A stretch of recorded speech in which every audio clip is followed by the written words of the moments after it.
Boa noite, professor. O resultado importante, voltar a vencer dentro de casa, mas eu queria que, a princípio, você falasse sobre as mudanças da equipe. Foram 4 mudanças na escalação: o Arias, o Canu por conta do DVD, o Acevedo e no meio Everton. campo, o Everton. Eu queria que você falasse a respeito disso e do jogo de hoje. Bom, sobre o jogo, eu acho que fomos dominantes os 90 minutos, ou sei lá, 90% do jogo, tivemos o controle do jogo, as melhores oportunidades, melhores ações, continuamos sofrendo para fazer um número maior de gols, passamos zerado na parte defensiva, e acho que quase sem trabalho, poucos foram lances que o Vasco chegou à frente. Arias por Gilberto vinha de lesão, jogou eu não sei quantos, 75, por aí, eu não sei quantos minutos ele saiu no jogo passado. Havia uma preocupação da parte de performance sobre uma sobrecarga nele pelo tempo que ele ficou parado. E o Arias vinha de 2 jogos feitos pela seleção colombiana e com 5 dias de intervalo de um para outro. Então eu achei que ele estava melhor fisicamente, conseguiria executar melhor a tarefa defensiva. Nico e Everton entraram no jogo passado. Eu conversei com o Everton, venho conversando sempre com ele. Ele achou que se sentiu melhor depois dos últimos minutos no jogo passado. Então eu achei que ele aguentaria os 45 iniciais e preferi utilizar ele desde o início. Para sustentar o Everton, preferi colocar o Nico, para dar um pouco mais de sustentação a ele. E a última mudança? Não, Canu. O Canu entrou pela lesão do David, fez a função do David. Boa noite, Rogério. Você já falou isso, que o time precisa ter uma outra resposta fora de casa. Esse jogo contra o Juventude, um time que está praticamente rebaixado, como é que você vai trabalhar, principalmente o psicológico desse grupo, para conquistar esses 3 pontos? Bom, eu não acho que seja praticamente rebaixado, tá? Bom, também não sei os resultados de agora, como estão os jogos e como vão acabar a rodada, mas tem 9 pontos para disputar. Jogou, pelo jeito, um jogo bem parelho, pelos números, só vi os números agora contra o São Paulo, mas não assisti absolutamente nada do jogo. Vem fazendo bons jogos, vem obtendo bons resultados, acabou de ganhar do Vasco no Rio de Janeiro por 3-1. Quando joga em casa, normalmente apresenta um bom futebol, então não tem. O Sport rebaixado aí, de fato, estava ganhando de 2-0 do Botafogo, o Sport estava ganhando de 1-0 do Flamengo. As pessoas querem aparecer, querem mostrar seu trabalho individualmente para que possam, se não estão com contrato, possam ser contratados por outros clubes. Então, eu acho que isso não muda a maneira dos adversários jogarem. Todos os jogos fora de casa foram grandes oportunidades, alguns nós conseguimos, poucos, né, contra a Red Bull, Corinthians e mais um, Palmeiras, e agora são os últimos jogos do campeonato. Se a gente quiser, se a gente almejar brigar pelo 5º lugar, é necessário conquistar um triunfo, uma vitória longe de casa. E esse jogo do Juventude é o próximo, é o que está na lista. Então, para trazer contra o Sport a chance real de brigar pelo 5º lugar, se faz necessário vencer o jogo contra o Juventude. Sênio, na expulsão do domingo ali, eu vi que o Banco do Bahia reclamou bastante, né? Eu queria que você falasse aí o que você achou da arbitragem do Jefferson Ferreira e o que aconteceu ali, porque eu estava atrás do gol, não entendi nada que aconteceu na saída domingo. Tá, a primeira substituição não ia sair o Pulga, mas no momento o Pulga vai para a maca e a gente muda a substituição. Antes de sair o Pulga, eu estava em dúvida em qual dos dois tirar. Eu quis colocar o Gabriel Xavier pela entrada do Verratti para ter uma bola aérea defensiva numa marcação praticamente individualizada, porque o Vasco ia tentar, logicamente, jogar a bola na área para ele, né? Então a entrada do Gabriel Xavier se deveu à entrada do Verratti dentro de campo, eles iam subir a altura, os últimos minutos, bola na área. Eu acho que o Gabriel defende bem esse tipo de bola. E eu estava na dúvida entre Canu e Santi. E conversei com o Charles antes de tomar a decisão. Esqueci de avisar para ele que ia sair o Santi pelo desgaste, por estar jogando mais, mesmo preferindo ter um canhoto e um destro, mas ia ficar aquele resto de tempo com o Canu pela esquerda, com o Gabriel Xavier centralizado, já que a Arias defendia o lado direito, né? E acho que o Charles preencheu com um número errado. E ele levantou a placa e não era. Mas depois ele viu a placa levantada com 21, né? Com o número dele. E aí eu acho que pode haver um bom senso do árbitro em acrescentar mais um minuto, se ele acha que o jogador demorou para sair.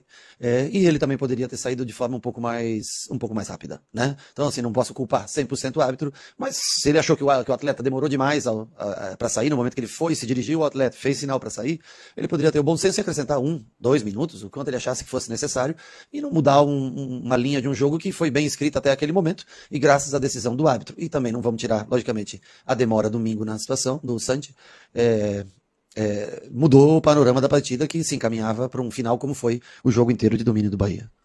Boa noite, Rogério. Queria que você falasse um pouco sobre o Ademir, a importância dele para o time. Terceiro jogo seguido dando uma assistência, contribuindo a gol, e a 13ª assistência de Ademir nessa temporada. Eu acho que ele vem com muita confiança, tem sido um jogador decisivo, jogou.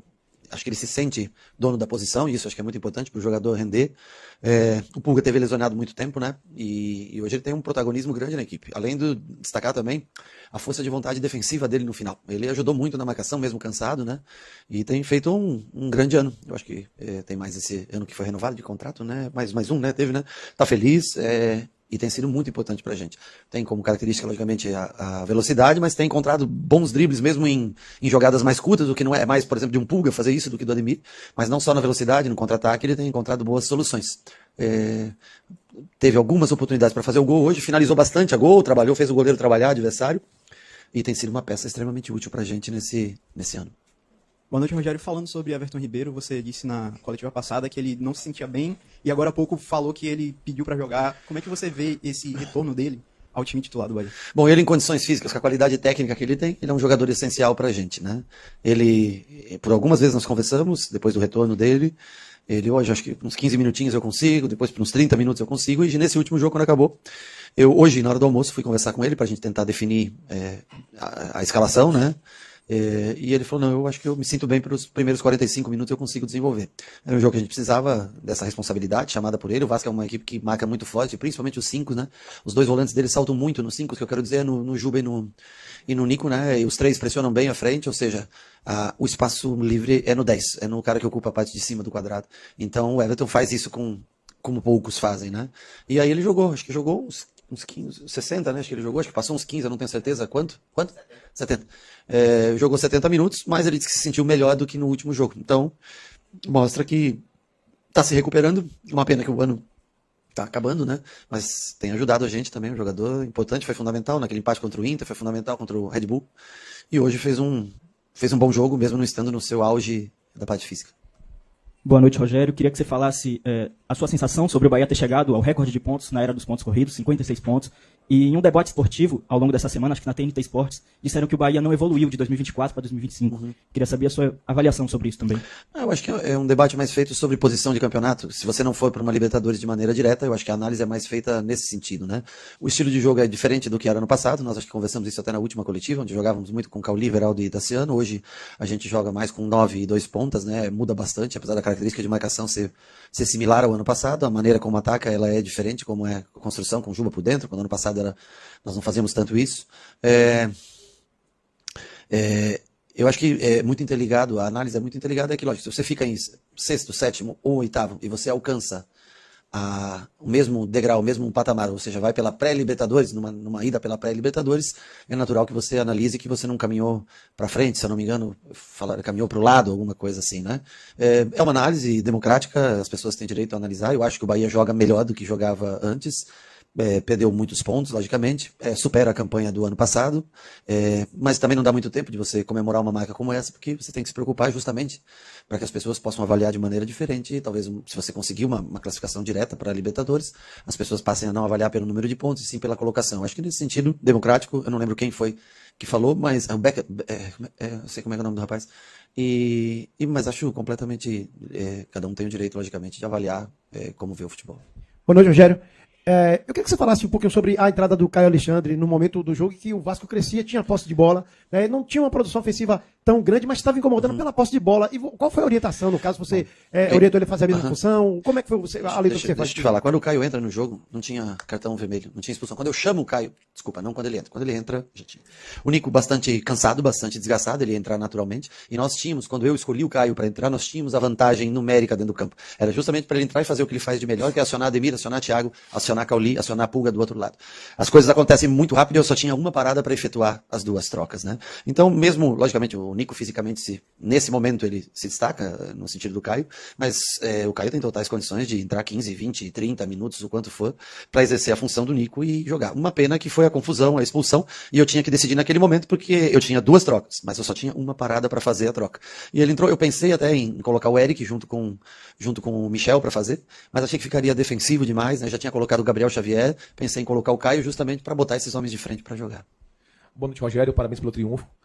Muito se fala a respeito de Jean Lucas, que não vem desempenhando bons jogos, já é o 4º ou 5º jogo do Jean, ele tem mais de 57 jogos na temporada, obviamente que é o atleta, salvo engano, que tem maior número de jogos, e não sei se isso influencia a questão do pouco desempenho, do baixo desempenho em relação aos outros jogos. Você perdeu agora o Michel Araújo, potencialmente, perdeu, potencialmente, ainda vai ser avaliado, perdeu o Mingo por expulsão, tivemos aí o Puga que saiu também com pancada. Cansaço.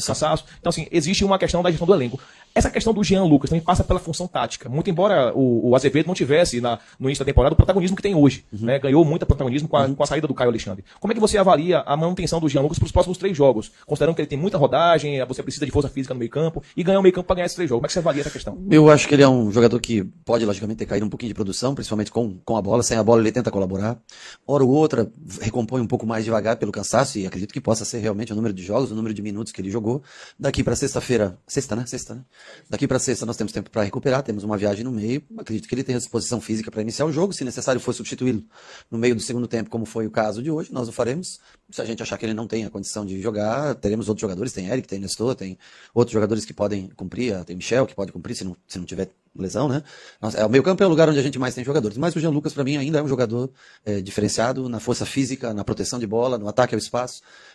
Se ele se sentir bem e se a gente tiver a confiança de colocar, vamos colocar. Se não der para jogar os 90, ele é feito para jogar os 90. É um dos poucos que, do meio para frente, que normalmente aguenta 90 minutos ininterruptos. Nós vamos fazer as escolhas, mas é um jogador que, confesso a você, acho que caiu realmente um pouco de produção, o que é natural pelo desgaste do ano, mas é um jogador que mesmo assim ajuda bastante a gente e sempre colabora. Boa noite, Rogério. Mais uma vez, parabéns pelo triunfo, e não só pelo triunfo, mas pela marca histórica atingida. Mais uma vez, sob o seu comando. Eu sei que faltam ainda 3 rodadas, mas eu gostaria que você fizesse uma breve análise do ano. O que é que você acredita que pode ser aprendido com esse ano para o ano que vem alçar voos ainda maiores? Falando, inclusive, com a postura de reação e de comportamento frente a tantas e tantas, digamos, situações adversas que o Bahia sofreu com a arbitragem, com a confederação, com o calendário que o senhor diversas vezes frisou aqui, bateu, protestou, mas infelizmente nunca foi atendido. Além da postura e do elenco, o que é que você acha que pode melhorar para o ano que vem? Bom, nós acho que temos que melhorar principalmente o jogo fora de casa, não o resultado, mas a maneira da gente enfrentar os adversários fora de casa. Repito, tem muitos times que também têm uma campanha relativamente fraca, como nós temos fora de casa, com um número de pontos baixo fora de casa, mas não temos que nos preocupar com os outros, e sim, se a gente quiser atingir um número mais alto de pontos no próximo Campeonato Brasileiro, nós vamos ter que melhorar o desempenho fora de casa. Repetir o desempenho em casa é um grande desafio, né? Tanto que eu acho que o Bahia nunca somou tantos pontos em casa como somou nessa temporada. Eu acho que ficar só se atendo também à campanha fora de casa, o campeonato é um conjunto, né? Mas nós temos, de fato, que melhorar o jogo fora de casa. Como peças, nós temos muita peça técnica de construção, o nosso jogo construído ele é muito bom, mas defensivamente nós precisamos tentar nos reforçar em jogadores que poderão vir, como toda mudança de ano acontece, saída e chegada de jogadores, né? Dar uma atenção maior nessa parte de força, que é o que determina muitos jogos fora de casa, talvez mudar um pouquinho, de repente, a maneira de jogar dentro e fora, com peças ou com sistema, né? Eu acho que dessa maneira. Sobre calendário, não tem a Copa do Nordeste no próximo ano, que diminui o número de jogos, em contrapartida. Por isso seria tão importante caminhar para a Libertadores de maneira direta, porque a pré-Libertadores, quando a gente jogou esse ano a pré-Libertadores, nós enfiamos jogos no meio de Campeonato Baiano e Copa do Nordeste, onde o nível é mais baixo. E nós conseguimos, praticamente trocando todos os jogadores de uma partida para outra, enfrentar a pré-Libertadores e enfrentar esse tipo de campeonato. Esse ano a pré-Libertadores, ela adentra no Campeonato Brasileiro, né? Se eu não me engano, as datas do Brasileiro no começo são de meio de semana, né? Meio de semana, e os campeonatos regionais estaduais de fim de semana. Então eu acho que nós temos um grau de dificuldade grande. Então é isso que eu tento mostrar para eles, da diferença que é você se classificar de maneira direta e ter que enfrentar uma pré-Libertadores, quando você no final de semana você não vai pegar o clube X do estado, você vai pegar, sei lá, o São Paulo, o Corinthians, o Palmeiras, enfim, equipes que vão estar investindo nessa competição. Continuo com a minha tese de que sempre o Campeonato Brasileiro é o campeonato mais importante que nós temos. Mais importante para nós do que Libertadores, do que todos os outros campeonatos. Não significa que nós, pelo amor de Deus, temos que abrir mão de outros campeonatos. Mas ele é o campeonato como o Atlético Mineiro, por exemplo, que nós tivemos, acho que todos vocês acompanharam, eu acompanhei ontem, que chega numa final com a chance gigantesca na mão, mas que quando escapa, e já aconteceu comigo, defendendo o São Paulo, você fica, às vezes, um pouco sem chão, sem rumo, perdendo. Então, o Campeonato Brasileiro ele é o que direciona tudo no ano. Então, eu acho que a gente tem que continuar valorizando isso e, logicamente, se você for para uma Copa Libertadores, para uma Sul-Americana, para uma Copa do Brasil, você também tem que dar o valor a essas competições, lembrando que o brasileiro tem data de início e fim, né? Eu acho que, mais ou menos, é isso. As datas que diminuem da Copa do Nordeste, apesar que o campeonato, pelo que eu vi, começa dia 11, né? E nós não temos, praticamente meio fim de semana até a primeira parada da data FIFA no mês de março, ali, sei lá, 20, 21, não sei que dia de março, não me recordo agora. Boa noite, Rogério, Igor Sacramento, parabéns pelo seu triunfo, parabéns por ter desempenhado taticamente um belíssimo futebol, parabéns pela marca histórica do Campeonato Brasileiro do Bahia, com margem de alcançar pontos maiores. Rogério, gostaria de saber como trabalhar os atletas para que consiga fazer o triunfo fora de casa e controlar também, talvez, um pouquinho de ansiedade de que é para poder a classificação direta, que junta o fator ganhar fora de casa e junta o fator de vamos conseguir a vaga direta para a Libertadores. Bom, boa noite. Acho que o positivismo, ele tem que existir. Hoje, se a gente olhar a tabela de classificação, a gente vê o Fluminense 1 ponto atrás e o Botafogo 2 à frente, que é a nossa, né, realidade desse momento. O Botafogo, se eu não me engano, joga Corinthians Cruzeiro fora, nós jogamos Juventude Sport fora em casa, né? Nós temos que, primeiramente, pensar em ultrapassar. Botafogo joga que não depende só da gente, né? Mas depende muito da gente, porque se nós não fizermos a nossa parte, não vai ser o Botafogo que vai caminhar para trás. Então, eu acho que, primeiro, para jogos, não existe. Nós temos que ter mais coragem, viver mais o jogo, competir mais. Eu acho que a maneira como nossos jogadores são, eles são de mais técnica, mas fora de casa, se não houver essa parte física, nós não vamos conseguir. Fizemos até um bom jogo contra o Inter, um bom segundo tempo contra o Inter, né?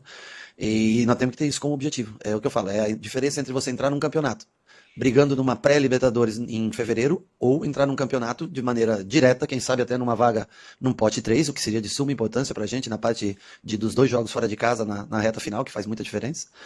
E para isso nós temos que competir nesse ano. Temos um jogo difícil, logicamente, também contra o Fluminense fora de casa, um concorrente da vaga, né? Mas nós temos que viver primeiro esses jogos. Vivemos hoje, conseguimos nossos 3 pontos, ultrapassamos o Fluminense, entramos numa 6ª vaga, e agora nós temos esse jogo fora de casa, que vai ser o grande desafio do momento. Se a gente conseguir esses 3 pontos, continuamos a briga aí pela classificação direta à Libertadores. Professor Rogério, boa noite. Caro Caldas, Barão ao vivo. Hoje, o gol marcado pela sua equipe foi igualzinho ao gol marcado contra o Mirassol, justamente aqui na Fonte Nova. Escanteio curto, Juba de pé fechado, segundo pau, Eric Pulga. E uma das principais críticas ao seu trabalho é porque o Bahia não faz tantos gols de bola parada. Queria que o senhor explicasse mais sobre. Obrigado. Bom, eu tenho uma explicação relativamente simples para te dar. Nós não temos jogadores como sua principal virtude, o cabeceio, né? Hoje a nossa zaga, que jogou Canu e Santos, são ótimos jogadores de construção, tem bom pé mas não são excepcionais cabeceadores. É diferente, por exemplo, David Duarte e Gabriel Xavier, são os nossos 2 principais cabeceadores, né? William, apesar da altura, não tem como virtude principal o jogo aéreo, sim sair, flutuar, jogar, finalizar, chapa, tem muita coisa boa. Os outros jogadores não têm essa característica do jogo aéreo, então isso dificulta bastante. Quando você tem uma equipe mais alta e que tem 3 zagueiros, joga, por exemplo, zagueiros cabeceadores fortes, você tem mais chances. Batedores, nós precisamos melhorar cada vez mais a batida. Nós trabalhamos normalmente um dia da semana, enquanto eu trabalho parte tática, o Charles trabalha, eu não consigo fazer tanta parte tática como a bola parada, dar atenção exata para as 2 coisas, dou as minhas opiniões do que eu gosto, da maneira que eu gosto, o Charles trabalha com eles, mas de fato nós não temos, hoje por exemplo, não tínhamos um grande cabeceador, né? Não temos esse jogador, Canu, chão, acha passes entre linha, como foi um passe bonito para o William, que ele deu, o William, Everton Ribeiro servindo o Juba, atacando o espaço do defensor que sai atrás do William. Santi acha muito passe entre eles, mas não tem como principal virtude o cabeceio. Tanto é, prova disso, que nós colocamos o Gabriel Xavier no momento que o Verratti entra no jogo. Então nós sofremos disso, não temos. Eric cabeceia muito bem, nem sempre está dentro do campo de jogo, que é um terceiro jogador que tem bom jogo aéreo, tem gols de cabeça. Então é uma fraqueza, é algo que a gente precisa nas contratações tentar, através dessas contratações também, aumentar a estatura do time. Boa noite, Rogério. Parabéns pelo triunfo.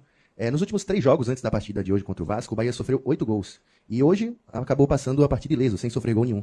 Queria que você comentasse um pouco sobre a evolução defensiva desse time dos últimos jogos para hoje e o que você espera para as próximas partidas em relação a isso. Eu acho que não dá para você falar sobre evolução de um jogo para outro, assim, né? É circunstancial. Acho que nós erramos muito nos últimos jogos, cometemos erros maiores do que o normal. Hoje, eu acho que nós jogamos bem como um todo, controlamos o jogo, não tivemos tantas oportunidades claras de gol, especialmente no primeiro tempo, mas tivemos sempre com a bola controlando, saindo bem, não cometemos quase erros de passe, o Canu, uma ou outra viradinha ali no primeiro tempo, que acabou errando, mas erramos poucos. O Ronaldo dominou uma bola que veio lá em cima, direita, passe para o lado. Ou seja, nesse sentido o time vem sempre evoluindo, vem jogando bem. Hoje eu acho que nós marcamos bem o Vasco como um todo. E não é, quando toma um gol, não é culpa da defesa, dos zagueiros, da linha de 4, mas às vezes eu sei que vocês comentam, não pode falar da falha individual, eu nunca condeno um jogador, nunca nada. Mas às vezes eu relato para vocês o que eu vejo e vocês veem, eu não tenho por que esconder, eu não escondo absolutamente nada deles, converso sempre com eles, quando acaba o jogo a amizade sempre continua, eu vou cobrá-los e tudo, então não vejo motivo para às vezes não citar. Hoje o Juba, por exemplo, você não concorda comigo que o Juba defensivamente fez um grande jogo hoje? Quantas bolas de gol, daquele gol do Fortaleza, por exemplo, que aconteceu, o segundo gol do Fortaleza, quantas o Juba tirou hoje? Então às vezes é um pouco de concentração, o cansaço também da viagem do Juba, né? Então acontece você fazer um jogo ruim, um jogo que você não rende bem. Hoje o Juba defensivamente, ofensivamente nem se fala, ele sempre faz bons jogos. Defensivamente hoje ele foi melhor. Nós observamos, corrigimos, tentamos mostrar o posicionamento. Se você que gosta de fazer análise, você vai ver um cruzamento, o Santi individual, Juba individual e Canu individual. Os 3 no homem, não deixamos cabecear, uma bola passa no primeiro tempo. Você vai achar isso porque você é um menino bom. Você vai ver que nós marcamos melhor através da correção de vídeo, mas eu não posso dizer para você que há uma evolução porque é somente um jogo, né? Para ver uma evolução a gente tem que mostrar mais vezes. Valeu?